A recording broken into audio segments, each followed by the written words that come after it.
If you ever meet someone from this list, don't mention these films. Welcome to WatchMojo.com, and today we're counting down our picks for the top 10 actors who hated their most famous roles. Looking for more WatchMojo videos with a British twist? Well, pack your bags and take a trip to WatchMojo UK for even more bloody brilliant content.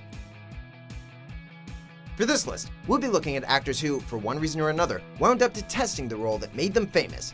We'll also be including actors who hated a character only to reverse their opinion years later. No, I argued for 30 years for this to happen. Right. And finally, I wore him down. Number 10, Christopher Lee. For a man whose life was as varied and filled with incredible achievements as an actor, musician, and author, pegging Christopher Lee in just one role seems impossible. The man acted in over 200 films, with notable performances in multiple franchises, including Lord of the Rings, Star Wars, and James Bond. However, to many, he will always be Count Dracula, a role he dominated on 10 different occasions. Lee was never fond of the Hammer Dracula films, however, once stating, quote, "emotional blackmail. That's the only reason I did them," in reference to the fact that producer Jimmy Carreras would use fear tactics to bully him into accepting the role. Number 9, Alec Guinness. Bloody awful, excruciating, fairy tale rubbish. These are just some of the ways the late great Alec Guinness described the first Star Wars film. His detest of the film is the stuff of legend, speaking candidly about his experiences on numerous occasions. Guinness was nominated for both an Academy Award and a Golden Globe for his performance as Obi-Wan Kenobi. However, he maintains it was his idea to kill off Obi-Wan, and in the years following the film's release, refused to read fan mail related to the film, once telling a young fan he'd only give him an autograph if he promised to never watch Star Wars again. Yikes. Oh, yes, I'm getting some pretty strange letters. I don't mind telling you. Number 8, Kate Winslet. It seems impossible for an actor to be nominated for an Academy Award, and yet in retrospect, look back on the performance in question and cringe. Alas, such is the case for Kate Winslet, who now regards her performance as Rose DeWitt in Titanic as one of her worst. While she never outright admits to hating the role, which, let's be honest, is easily her most famous, she has remarked that her accent in the film is awful, and that she has trouble listening to it. And even my American accent, I look at it and I'm like, oh my God, I can't even listen to myself, it's awful. She goes on to state that there are multiple scenes that she wishes she could redo. Number 7, Christopher Plummer. Christopher Plummer's film career began in the late 50s. A storied actor who's won numerous awards, one of his most memorable roles is that of Captain George Von Trapp from 1965's Academy Award-winning musical, The Sound of Music. And yet, for the better part of 50 years, Plummer despised his part in the film, maintaining that his character was a bore to play, and that the role was, quote, awful and sentimental and gooey. Until recently, he had even refused to attend cast reunions. However, in 2015, Plummer relented, admitting that it's a marvelous family movie, and that he, quote, respects it. We suppose it's never too late to change. We need a family movie in these rough times. Number 6, Katherine Heigl. Katherine Heigl was already a household name thanks to Grey's Anatomy, but she found new name recognition on the big screen with Knocked Up. Unfortunately, that name would be dragged through the mud just months after the film was released.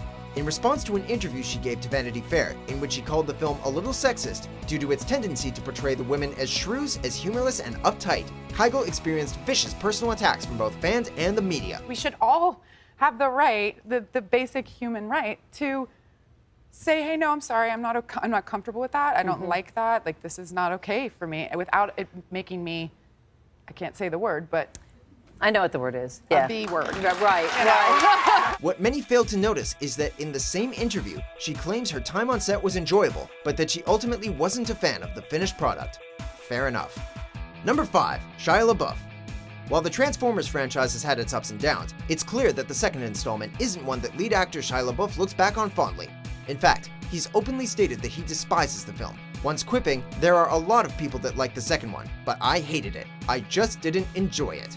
It doesn't get much blunter than that. LaBeouf cited the 2007-2008 Writers Guild of America strike as one of the reasons for why the film was a personal disappointment, claiming everything was sort of made on the fly. Sounds stressful. I love Michael, I love the cast, I love Sam, I like doing it, you know? But I don't have anything new to contribute, and I don't think there's anywhere to take Sam, really. Number 4, Marlon Brando. One of the most celebrated actors of the 20th century, Marlon Brando was one of Hollywood's earliest male sex symbols. Much of this was due to his portrayal of the working-class hothead and domestic abuser Stanley Kowalski, in both the onstage and film versions of A Streetcar Named Desire. Ironically, it was the character's sexy outlaw personality that formed the basis of Brando's hatred towards him. In real life, Brando hated the fact that women found him sexy, going so far as to quip, "I detest the character." Geez, tell us how you really feel. Number 3, George Reeves. Nowadays, most actors would be psyched to land the lead role in a television series, but back in the 1950s, television was considered film's less respectable little brother. So, when George Reeves landed the titular role in Adventures of Superman, he wasn't exactly thrilled. He considered it, quote, beneath his dignity. A fair assessment, seeing as how he was originally only paid $200 per episode.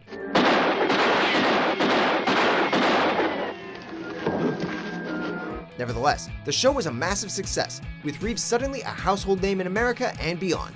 Unfortunately, he became typecast, and roles that didn't require him to wear tights dried up. Number 2, Sean Connery. In a moment of unabashed honesty, legendary actor and Academy Award winner Sean Connery revealed that he has, quote, always hated that damned James Bond, and that if possible he'd, quote, like to kill him.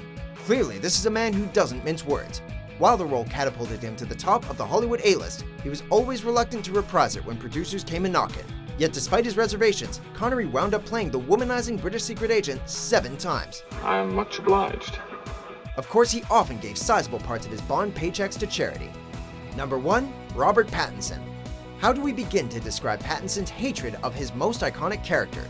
Shall we discuss his description of what Twilight fangirls sound like, which he describes as, quote, the sound you hear at the gates of hell? How about the numerous press junkets? You know, the places where he's supposed to be promoting the film, not trashing it. I really can't think of another book where it's literally so melodramatic. Some of the highlights include when he likens Edward Cullen to an axe murderer, when he recalls reading the book and thinking it shouldn't have been published, and when he literally can't name a single co-star that made his time on set rewarding. In the pantheon of actors who hate their most iconic roles, Pattinson takes the cake. They flew up and said, like, you've got to, because I thought I was pretty safe. Right. And they flew up and they're like, yeah, you have to do the opposite of what you're doing now or you're going to get fired today. Do you agree with our picks? Check out these other great clips from WatchMojo and subscribe for new videos every day.